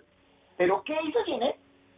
Jenner aplica un método científico para encontrar cuál era la vacuna, cómo producir una vacuna de virus atenuado. Lo que nosotros vivimos en este momento, y salvó al mundo. Y tienes toda la razón, Juan. O sea, ¿por qué salvó al mundo? 500 Porque millones. era un saber que estaba ahí, pero el azar solo favorece a las mentes privilegiadas. Es necesario tener la disposición para darse cuenta que eso es lo que había que hacer. En este momento, cuando surge el virus del COVID-19, nosotros desde hace más de 30 años teníamos la tecnología del RNA mensajero, que permite crear vacunas más rápido, mucho más rápido, porque esta vacuna de virus atenuado, que por ejemplo, la vacuna contra la lactosa que producimos en Colombia, hay una compañía que se llama Becol, es de virus atenuado, sigue un procedimiento similar al de nuestro héroe, al de Jenner. Pero esta vacuna de RNA mensajero es una vacuna que cubre una gran cantidad, por eso es que funciona para varias variantes, es más rápida de producir, pero nadie confiaba en ella. ¿Quién nos salvó? Esta vez no hay un héroe Jenner como en esa época. Esta vez lo que tenemos es la comunidad científica, e inclusive las mismas farmacéuticas que dicen: yo le apuesto a esa tecnología. Y la comunidad científica le dice al mundo: nosotros desde hace 30 años tenemos una metodología para producir vacunas que es tan poderosa que si ustedes nos dan la oportunidad, nosotros no solamente vamos a salvar al mundo, sino que vamos a poder producir vacunas, 20 vacunas, para enfermedades que todavía no han llegado, que eso es un hito en la historia. En este momento, el gobierno de los Estados Unidos está pensando en hacer una preparación fiscal para generar un proyecto de investigación, para generar vacunas para virus que todavía no tenemos. Es decir, nos vamos a adelantar a lo que viene. Y no vamos a salvar 500 millones de personas, vamos a salvar 7.000 y 8.000 millones de vidas. Y funciona. Una pregunta, antes de darle paso a Nicolás. podemos decir, porque estás hablando del ARN y tal, ¿eso significa que vacunas como la de Pfizer, que es la que yo tengo, están hechas con ingeniería genética o estoy mintiendo? Técnicamente sí, porque todo lo que venga de los genes del genoma humano finalmente y el poder fabricar una vacuna, ¿qué es la ingeniería? El coger a partir de la ciencia crear ingenios o soluciones a problemas. Entonces, todo lo que vea, lo que utilice algún tipo de genética lo usa. Pero ojo también que, por ejemplo, cuando nosotros hacemos los cruces de plantas, ¿no? Para la gente que le gusta la botánica y demás, cuando hacen los cruces de plantas nosotros también utilizamos ingeniería genética, ¿no? O, por ejemplo, cuando ustedes sí sabían que el banano ya no tiene reproducción sexual, ¿no? Sino que toca por medio de clonación, pues coger una planta y coger parte de la planta y plantarla porque ya perdió su capacidad sexual. Eso también es otra forma, por así decirlo, que es muy rudimentaria de hacer ingeniería genética. Hoy en día esta ingeniería genética ha llegado ya a nivel mismo de la parte molecular, sin entender, no todos tenemos ADN, todas nuestras células tienen ADN, ese ADN contiene nuestra información genética. Los virus, algunos virus son de ADN, otros son de ARN, el ARN coge el ADN, genera proteínas y esas proteínas nos dan el color de la piel, de nuestros ojos, la forma de nuestros ojos. Para los que tenemos mucho cabello nos da la posibilidad de tener mucho cabello, para los que no tenemos cabello perdemos el cabello, esa es la herencia genética que tenemos. Pero todo está en cada célula. Es una forma muy inteligente que la que tiene la naturaleza de decir, todo el mundo tiene la información de sí mismo, nada se pierde. Nosotros cogemos esa información para el caso de los virus y somos capaces de decir, hay ciertas características que usted tiene que no importa que si usted muta, en general gran parte de sus mutaciones el virus o nuestra tecnología va a poder actuar y por eso es que estas vacunas, todas las vacunas son buenas, eso hay que decirlo, no hay una peor que otra, le va a salvar la vida. Si usted se vacuna, no es que no le vaya a dar, igual tiene que seguir utilizando la careta, el tapabocas, lo que pasa es que no, la probabilidad de morir va a bajar, pero órdenes de magnitud. Les voy a decir así de simple. La posibilidad de que usted pase un puente en un carro y el puente se caiga es menor más o menos al 99%. O sea, solo hay un 1%, menos de un 1% de que usted se vaya al puente y usted pasando en el carro el puente se caiga. Ese 1% es mucho más grande que la protección que le dan las vacunas actualmente. Entonces, es más inseguro pasar un puente en un carro, que lo hacemos todos los días en una bicicleta, que utilizar las vacunas, que es un poco la lógica que utilizan los antivacunas. No, es que no son 100% efectivas, no, pues nada es 100% efectivo. No, aparte hay una cosa que está muy clara y en eso yo creo que las compañías lo han hecho genial. Si es cierto, por ejemplo, que da más inmunidad Pfizer y Moderna que, por ejemplo, Sinovac. Pero, aunque te dé teniendo Sinovac, la enfermedad va a ser muy atenuada y entonces va a ser muy complicado que fallezcas o que llegues a una UCI. Yo quería meter este personaje, Edward Jenner, ¿vale? Para entender que esto de la vacuna no es de hace 2 días, señores, es de hace mucho tiempo, aunque ahora tengamos técnicas científicas que hace 200 años no teníamos. Pero repito, este señor se calcula que ha salvado más de 500 millones de personas. Nicolás Pernet, nuestro historiador, siempre hemos sido tan reacios los seres humanos a los cambios. Por ejemplo, mira lo que comentaba Diego Torres, ¿no? Que la reina de Inglaterra tuvo que vacunarse de la viruela allí, los hijos, tal, porque si no, no nos lo creemos, aunque nos salve la vida.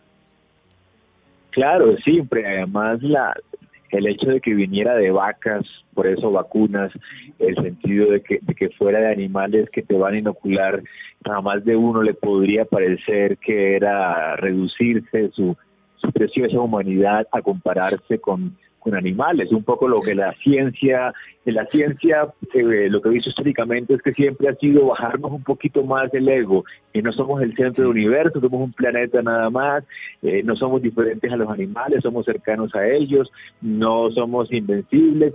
Y bueno, y la viruela históricamente, si uno, por ahí dice un historiador que si uno viajara en el tiempo, en lo que falla en la mayoría de películas que muestran viajes en el tiempo, es que si uno va al pasado, uno va a encontrar a la mayoría de mujeres embarazadas y a la mayoría de hombres con marquitas de viruela, los que la han sobrevivido, porque el nivel de mortandad que la viruela causó, por ejemplo, en América, que fue la gran arma de destrucción masiva cuando llegan, porque no había las defensas para hacerlo, era un porcentaje de 90% de mortandad. O sea, con el coronavirus, con la COVID teníamos a veces 5% y nos parecía que era el fin del mundo. Ahora piensen en una pandemia con un 90% de mortandad, que justamente en agosto de 2021 se cumplen 500 años de la caída de Tenochtitlán, en gran parte por la viruela. Así que sin duda el trabajo de Jenner fue muy beneficioso,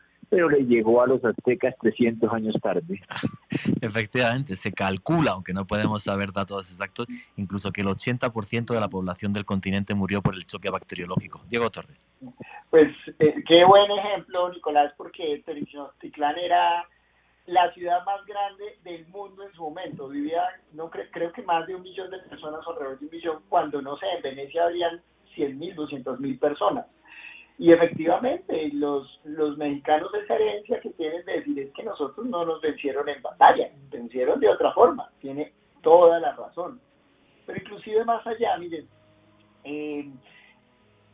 la mortandad del COVID podría parecer muy baja, pero fíjense que en este momento en un país como Colombia y en muchos países del mundo, uno ha conocido a alguien que le dio COVID o inclusive conoce a una persona muy cercana que ya murió de COVID. O sea, el poder de saber de que una persona muy cercana a uno, que uno conoció o que vio de alguna forma, murió por algo que había sido anunciado después de eso, es un triunfo de la ciencia increíble. Y también lo que decía Nicolás respecto a las cifras, uno podría decir eso es muy pequeño, pero es que pensemos en un caso, el ébola, que es un virus agresivo. El ébola mata a 7 de cada 10 personas.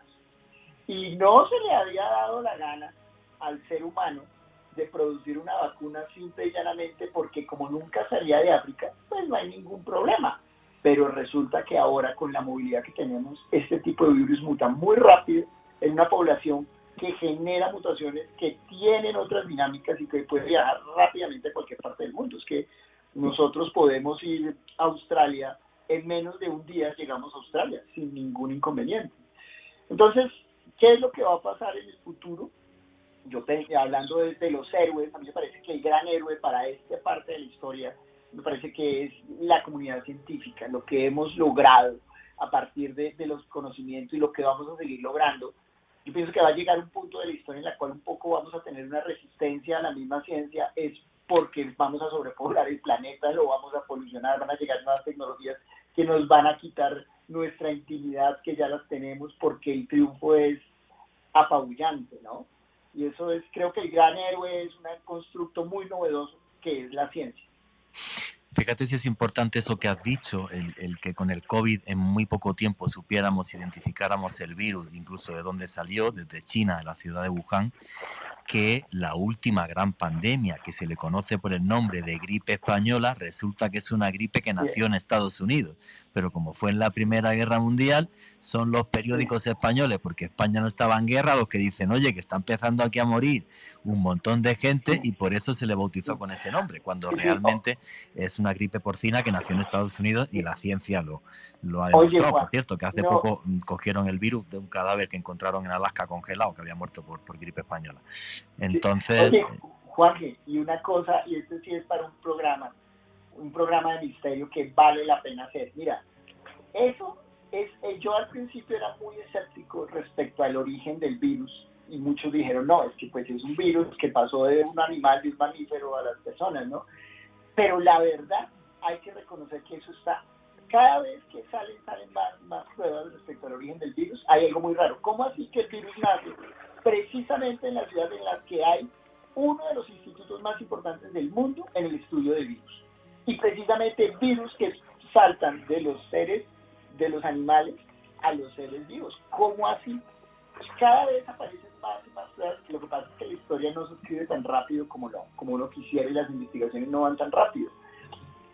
Pero cada día, y yo soy uno de ellos, uno de los científicos que está convencido de que vale la pena hacer una investigación detallada de cuál es el origen del coronavirus, porque está muy extraño que van a ser precisas. Eso es como, no, yo estudio fenómenos de ovnis y resulta que el primer ovni de la historia cae justo al frente de mi laboratorio de investigación. O sea, es raro. Es raro, ¿no?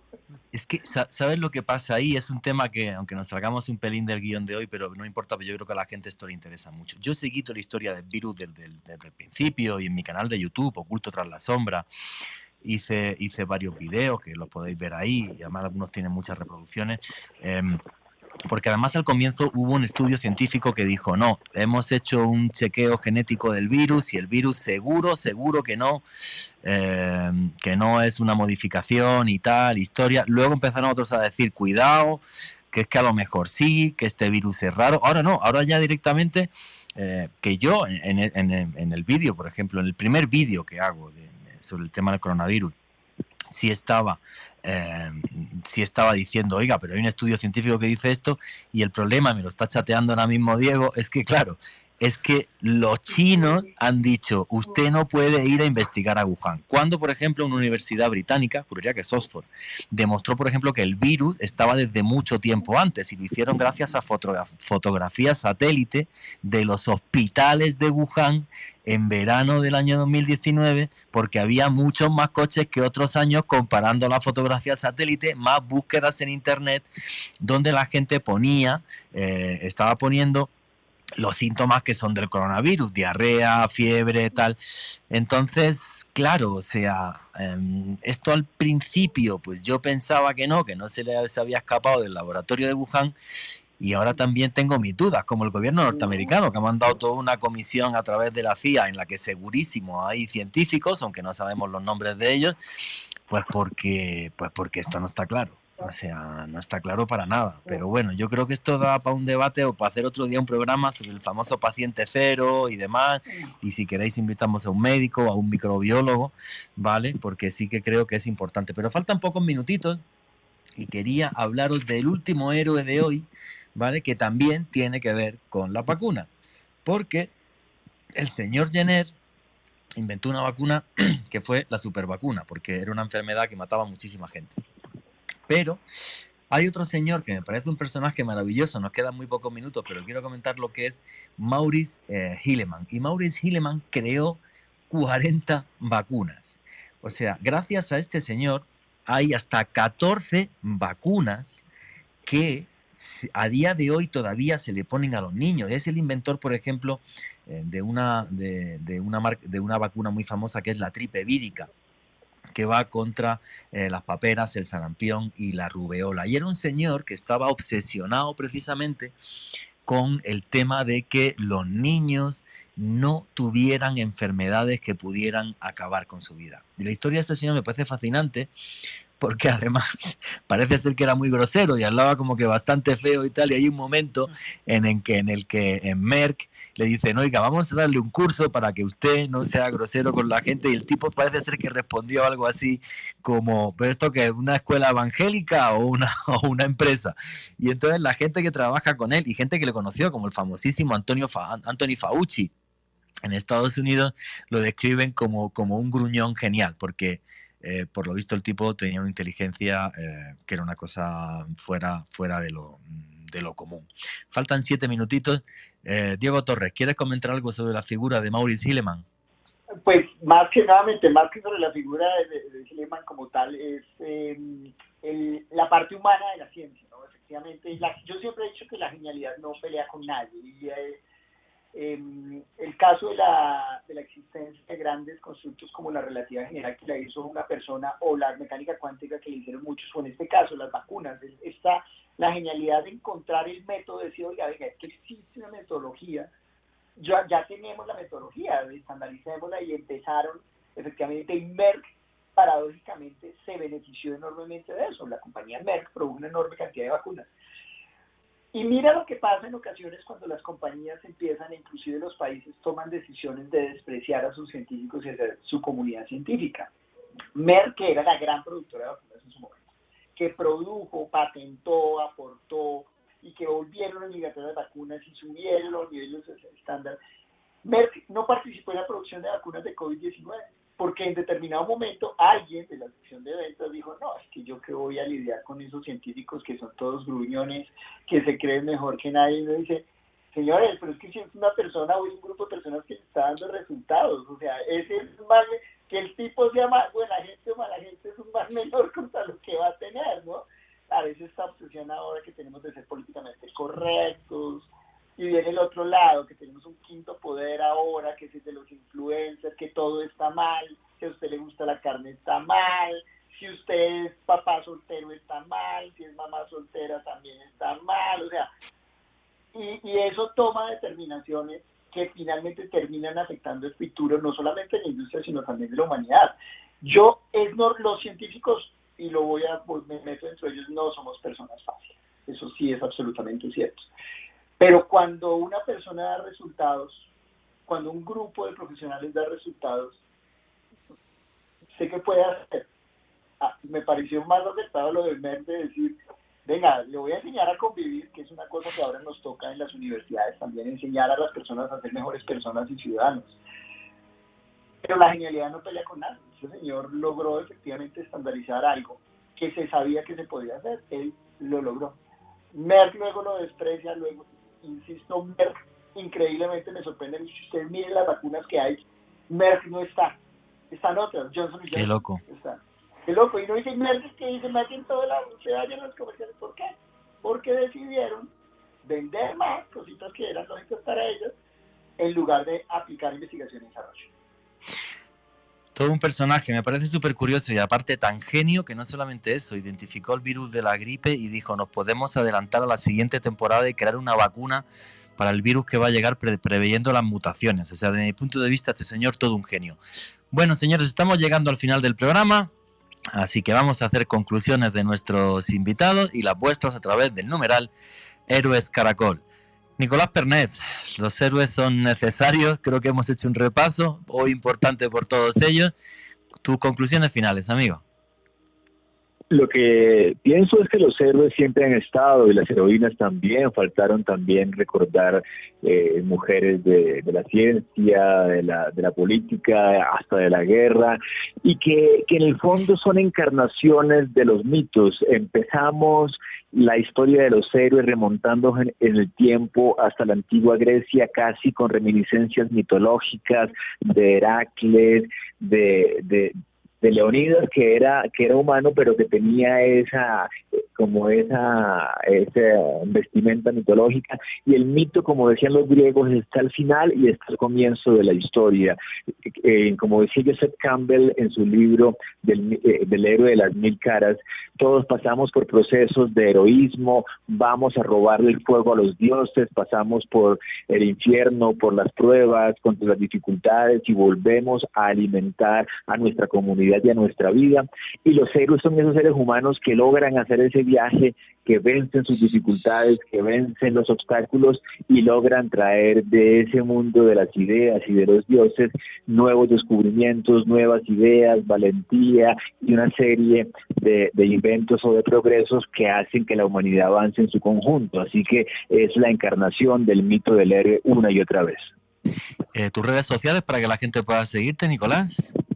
Me pueden seguir como Nico Pernet en Twitter y en Instagram. Muchísimas gracias, amigo. Diego Torres, tus conclusiones, por favor. No, para mí, efectivamente, el héroe es algo que siempre ha existido y lo necesitamos, es una parte inherente de nuestra humanidad.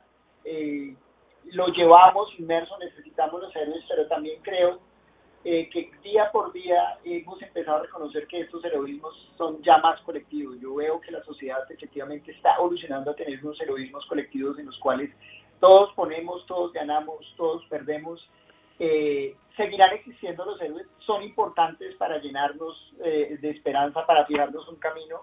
Y cito algo que creo que es la esencia del ser humano, que lo expresó muy bien Albert Camus, y es: la sola lucha por llegar a la cima basta para henchir el corazón de un hombre. Y creo que ese 1.2% de diferencia con otro tipo de primates está en que nosotros queremos llegar a una cima, así sepamos que no podemos llegar a ella. Muy bien. ¿Tus redes sociales para que la gente pueda seguirte? No, Diego Torres, Universidad Nacional, y ahí me encuentran. Listo, muchísimas gracias. Alejandro Bernal, tienes medio minutito. Juanje, feliz de aprender sobre historia y ciencia a través de la curiosidad aquí en los micrófonos de Caracol Radio. Muy feliz de haber compartido espacio con Nicolás y con Diego, y me pueden seguir en Facebook, Twitter e Instagram en @alebernalpress con doble S. Pues yo quiero decir que estoy feliz de poder hacer programas de misterio con científicos, con historiadores y con gente de gran peso intelectual, para demostrar a la gente que el periodismo de misterio sí es cultura. Y aparte de eso, decir que para mí los héroes son necesarios, completamente necesarios, porque de repente nos inspiran. Y sin inspiración muchas veces nos es difícil salir del laberinto de la vida.